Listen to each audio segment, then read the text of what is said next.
అమరావతి గురించి ఎంతో మంచి కార్యక్రమాలు జరుగుతున్నాయి. జరుగుతున్న సందర్భంలో ఈ జగన్కు మరి ఏమైందో ఏం కొత్త మతి తప్పిందో భ్రమించిందో కూడా తెలడం లేదు.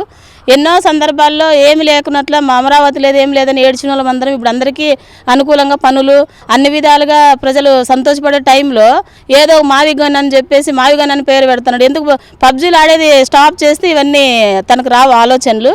అయితే ఈ రోడ్లు అయితేనేమో ఉమ్మడి ప్రభుత్వంలో రోడ్లు పాలు పోసి పాలు ఎత్తుకోవచ్చు. ఇంతకుముందు రోడ్లు ఎట్లుంటానంటే నిండు మనుషులు పోతే అక్కడ డెలివరీ అయ్యే సిచ్యువేషన్ అట్లా వస్తాండే. ఇప్పుడు ఎంతో సందర్భాల్లో చాలా మంచిగా ఉండే రోడ్లు కూడా మేము చాలా సంతోషపడుతున్నాం. ఇలాంటి మంచి ప్రభుత్వం ఉమ్మడిగా జరుగుతుందని చాలా ఆశిస్తున్నాము. ఇలాంటప్పుడు ఇతను ఈ జగన్కి ఏమై వచ్చిందో ఏమో అర్థం కావడం లేదు. కానీ పిచ్చి పట్టి బెంగళూరులో ఉంటూ ఇలాంటి ప్రోగ్రాంలు అన్నీ చేస్తున్నాడు. ఇలాంటి మానకపోతే మహిళలే కాదు ప్రతి ఒక్కరూ తరిమి కొడతారని తెలియజేసుకుంటూ సెలవు తీసుకుంటున్నాను. మీడియా మిత్రులకు ధన్యవాదాలండి. నా పేరు అనసూయ. రాజధాని గత ప్రభుత్వంలో రాజధాని లేక తల్లిదండ్రులు లేని పిల్లలం అయ్యాము ఆంధ్రప్రదేశ్లో. ఈరోజు కూటమి ప్రభుత్వం వచ్చిన తర్వాత ఒక చంద్రబాబు నాయుడు గారు ఇదితో పవన్ కళ్యాణ్ అన్నయ్య గారి సపోర్ట్తో ఈరోజు కూటమి ప్రభుత్వం వల్ల రాజధాని ఎంతో సంతోషంగా ఏర్పడడం జరిగింది.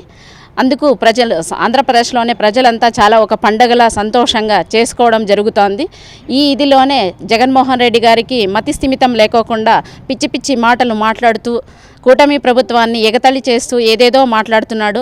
జగన్మోహన్ రెడ్డి కూటమి ప్రభుత్వం జోలి రావద్దని చెప్పేసి మేము హెచ్చరిస్తున్నాము. రాజధాని అంటే ఒక తల్లిదండ్రులని మేము ఎంతో భావిస్తున్నాము. నీకెట్లో అమ్మా నాన్నని గౌరవించడం నీకు తెలియదు కాబట్టి మేము తల్లిదండ్రులని గౌరవిస్తామంటే మా మీద ఎందుకు నువ్వు అలా బురద చల్లుతున్నావు? ఇదే లాస్ట్ చెప్తున్నాము. ఇంకొకసారి జన సైనికులకు కానీ కూటమి ప్రభుత్వం నాయకుల జోలికి కానీ వీర మహిళల జోలికి కానీ ఏదైనా రాజధాని గురించి కానీ మాట్లాడితే ఊరికి ఉండేదే లేదని చెప్పేసి ఖబర్దార్ హెచ్చరిస్తున్నారు.